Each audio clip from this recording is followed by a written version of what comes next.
మీకు తెలుసా జొమాటో యూనికార్న్ అవడానికి 10 ఇయర్స్ పట్టింది. మామాఎర్త్ కి 6 ఇయర్స్, క్రెడ్ కి 3 ఇయర్స్. కానీ మెన్సా కేవలం 6 months లో 8,000 crores వాల్యుయేషన్ చేసి ఇండియన్ హిస్టరీలోనే ఫాస్టెస్ట్ యూనికార్న్ అయ్యింది. జనరల్ గా చాలా కంపెనీస్ గ్రోత్ మీద మాత్రమే ఫోకస్ చేస్తాయి, కానీ మెన్సా బ్రాండ్స్ గ్రోత్ మాత్రమే కాకుండా ప్రాఫిట్ మీద కూడా ఫోకస్ చేసింది. యాక్చువల్ గా మెన్సా బ్రాండ్స్ యుఎస్ లో ఉండే త్రేసియా మోడల్ ని ఫాలో అవుతుంది. ఆ మోడల్ బేస్ చేసుకుని ఇంత ఫాస్ట్ గా గ్రో అయింది. సో ఈ వీడియోలో ఆ బిజినెస్ మోడల్ ఏంటి క్లియర్ గా ఎక్స్ప్లెయిన్ చేస్తా.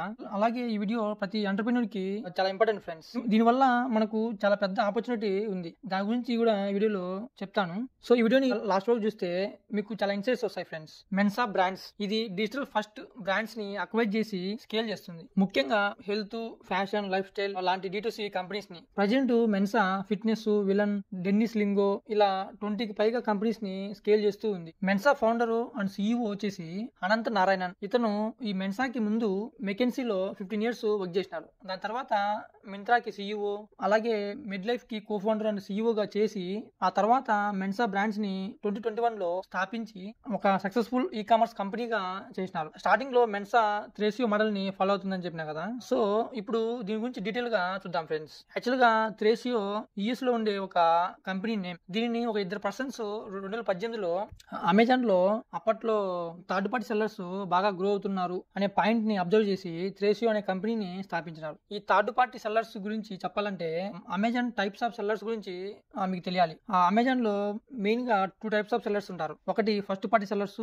అలాగే third party sellers. First party sellers లో అమెజాన్ హోల్సేలర్ గా పనిచేస్తుంది. అంటే కంపెనీస్ దగ్గర నుండి ప్రొడక్ట్స్ బల్క్ గా కొనేసి షిప్పింగ్, ప్రైజింగ్, లిస్టింగ్, రిటర్న్స్ అంతా అమెజాన్ హ్యాండిల్ చేస్తుంది. దీనికి క్రైటీరియా ఏంటంటే ఎవరైతే సేల్స్ క్రోడ్స్ లో చేస్తూ good reviews, social media, websites లాంటి వాటిల్లో ఏ బ్రాండ్స్ కి అయితే మంచి గుర్తింపు ఉంటుందో వాటిని అమెజాన్ ఇన్వైట్ చేసి ఫస్ట్ పార్టీ సెల్లర్స్ గా చేసుకుంటుంది. అదే థర్డ్ పార్టీ సెల్లర్ లో అమెజాన్ జస్ట్ ఒక మార్కెట్ ప్లేస్ లా పనిచేస్తుంది. అంటే ఒక మిడిల్ మ్యాన్ లాగా ప్రైజింగ్, లిస్టింగ్, మార్కెటింగ్ అంతా మీరే చూసుకుంటారు. అంటే ఒక బిజినెస్ ఓనరే చూసుకుంటారు. ఇంకా షిప్పింగ్ ఒకటి ఫుల్ఫిల్మెంట్ బై అమెజాన్ అని సెలెక్ట్ చేసుకుంటే అమెజాన్ చేస్తుంది. వద్దనుకుంటే ఇది కూడా మీరే చూసుకోవాలి. దీనివల్ల ఏమవుతుందంటే చాలా బ్రాండ్స్ ఒక $3 to $5 million వరకు బాగానే గ్రో చేసుకుంటూ వెళ్తాయి. ఆ తర్వాత స్కేల్ చేయాలంటే చాలా కష్టమవుతుంది. సో ఇప్పుడు సొల్యూషన్ ఏంటంటే అప్పు తెచ్చుకోవాలి లేదా ఫండ్స్ అయినా రైజ్ చేయాలి ఫర్దర్ గా గ్రో చేయాలంటే. ఇదంతా ఈజీ కాదు. ఇక్కడే త్రేసియో జీనియస్ స్ట్రాటజీని ఉపయోగించి ఇలాంటి స్మాల్ కంపెనీస్ ఏవైతే మంచి బ్రాండ్ బిల్డ్ చేసి మంచిగా సేల్స్ చేస్తూ ఫర్దర్ గా స్కేల్ చేయడానికి స్ట్రగుల్ అవుతూ ఉంటుందో అలాంటి బ్రాండ్స్ ని త్రేసియో 100% అక్వైర్ చేసి ఆ ఫౌండర్ కి మంచి ఆఫర్ తో ఎగ్జిట్ ఇస్తుంది. ఆ తర్వాత త్రేసియో స్మాల్ బ్రాండ్స్ యొక్క product, packaging, supply chain, ads అంతా ఇంప్రూవ్ చేస్తుంది. ఈ స్ట్రాటజీ వల్ల వాళ్ళకు సేల్స్ జస్ట్ 2 months లో 30% జంప్ అయింది. ఈ విధంగా త్రేసియో పెద్ద పెద్ద ఇన్వెస్టర్స్ నుంచి ఫండ్స్ రైజ్ చేసి 200+ బ్రాండ్స్ ని అక్వైర్ చేసి ఫాస్ట్ గా $10 billion వాల్యుయేషన్ కి రీచ్ అయింది. కానీ దీని తర్వాత కొన్ని మిస్టేక్స్ చేయడం వల్ల త్రేసియో బ్యాంక్రప్ట్ అయింది. సో ఇది ఒక డిఫరెంట్ స్టోరీ. కానీ ఈ అక్వైర్ చేసి స్కేల్ చేసే స్ట్రాటజీ బాగా ఉండటం వల్ల ఈ త్రేసియో మోడల్ బాగా పాపులర్ అయింది. సో ఈ విధంగా మెన్సా బ్రాండ్స్ ఈ మోడల్ ని అడాప్ట్ చేసుకుంది. కానీ మెన్సా కొద్దిగా డిఫరెంట్ గా ఇంప్లిమెంట్ చేసింది. ఎట్లంటే Mensa Indian e commerce sector లో ముఖ్యంగా హెల్త్, ఫ్యాషన్, లైఫ్ స్టైల్ లాంటి వాటిల్లో ఫాస్ట్ గా గ్రో అవుతూ మంచిగా సేల్స్ లైక్ 25 to 35 crores చేస్తూ ఉన్న కంపెనీస్ ని సెలెక్ట్ చేస్తుంది. వాటిని అట్లీస్ట్ 51% ఈక్విటీతో అక్వైర్ చేస్తుంది. మీరు ఇక్కడ చూస్తే 20+ బ్రాండ్స్ మెన్సా అక్వైర్ చేసిన కంపెనీస్. మీకు తెలుసా ఇలాంటి మోడల్ ని గ్లోబల్ బీసు, అప్స్కేలియో ఎక్సెట్రా లాంటి కంపెనీస్ కూడా ఇంప్లిమెంట్ చేస్తున్నాయి. సో అసలు ఈ అనంత్ నారాయణన్ కి ఇండియన్ బ్రాండ్స్ ని క్రియేట్ చేయాలని ఎలా అనిపించింది, ఎందుకు అనిపించింది, విత్ రీజన్స్ చూద్దాం ఫ్రెండ్స్. ఒకటి పెరుగుతున్న ఇండియన్ కన్జంప్షన్, ఇంకొకటి మన Indian internet usage. So first one, మీకు తెలుసా మన ఇండియా ప్రజెంట్ ప్రపంచంలో 5th లార్జెస్ట్ కన్జ్యూమర్ మార్కెట్. ఇది 2026కి 3rd లార్జెస్ట్ అవుతుందని రిపోర్ట్స్ చెప్తున్నాయి. మన జీడిపిలో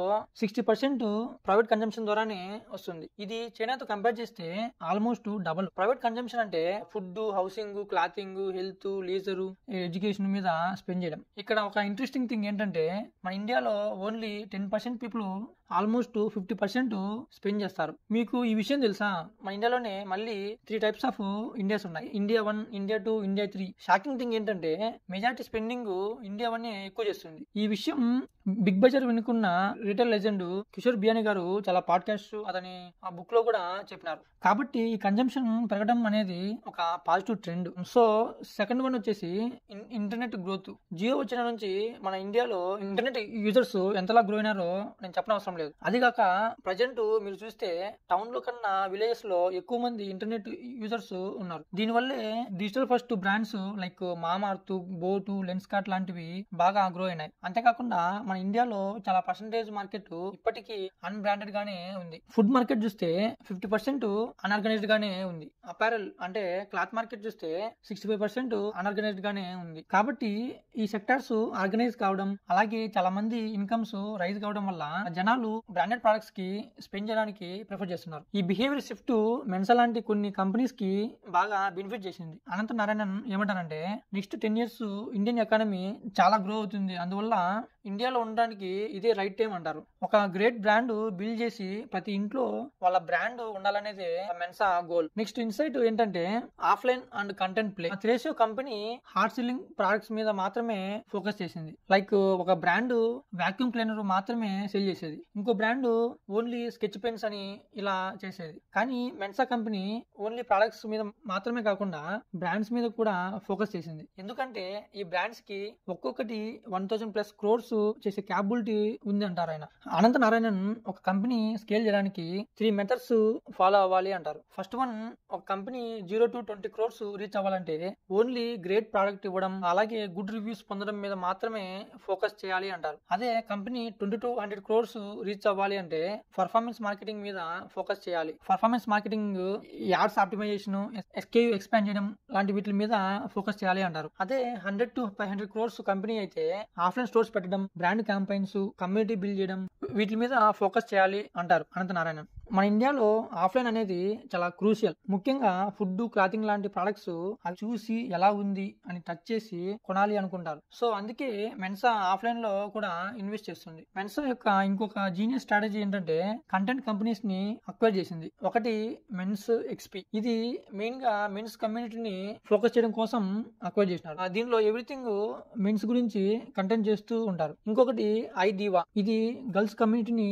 ఫోకస్ చేస్తుంది. ఈ రెండు బ్రాండ్స్ లో కలిపి 3.5 million పైగా ఫాలోవర్స్ ఉన్నారు. కంటెంట్ బ్రాండ్ మెయిన్ గా ఎందుకంటే ఈ సోషల్ మీడియా ఛానల్స్, వెబ్సైట్స్ ద్వారా వాళ్ళ అన్ని బ్రాండ్స్ ని ప్రమోట్ చేసుకుంటున్నారు. ఫైనల్ ఇన్సైట్ ఏంటంటే గోయింగ్ గ్లోబల్. మెన్సా థ్రేషియో కంపెనీ లాగా కాకుండా మన ఇండియాలో 1.4 billion పాపులేషన్ ఉన్నప్పటికీ మెన్సాకి 30% రెవెన్యూ US, కెనడా, UAE నుండి వస్తుంది. దీన్ని బట్టి మీరు అర్థం చేసుకోవచ్చు మెన్సా ఇండియా కోసం మాత్రమే బిల్డ్ చేయలేదు, వాళ్ళ కోసం బిల్డ్ చేసిందని. సో ఇదే ఫ్రెండ్స్ బాగా గ్రో అవుతున్న మెన్సా ఐకానిక్ స్టార్ట్అప్ యొక్క స్టోరీ. సో ఇప్పుడు ఒక ఇంపార్టెంట్ క్వశ్చన్ ఏంటంటే దీనివల్ల స్మాల్ బిజినెస్ ఓనర్స్, ఆంటర్ప్రినర్ అవ్వాలనుకునే వాళ్ళకి ఉన్న ఆపర్చునిటీ ఏంటి అనేది. సో మీరు చూస్తే ఈ కామర్స్ మార్కెట్ ముఖ్యంగా కోవిడ్ తర్వాత బాగా రైజ్ అయింది, కానీ ఇది జస్ట్ బిగినింగ్. ఒక రిపోర్ట్ ప్రకారం 2024 కి $70 billion ఉండింది. అంటే ఇది జస్ట్ ఇండియన్ రిటైల్ మార్కెట్ లో 7% మాత్రమే. 2030 కి $325 billion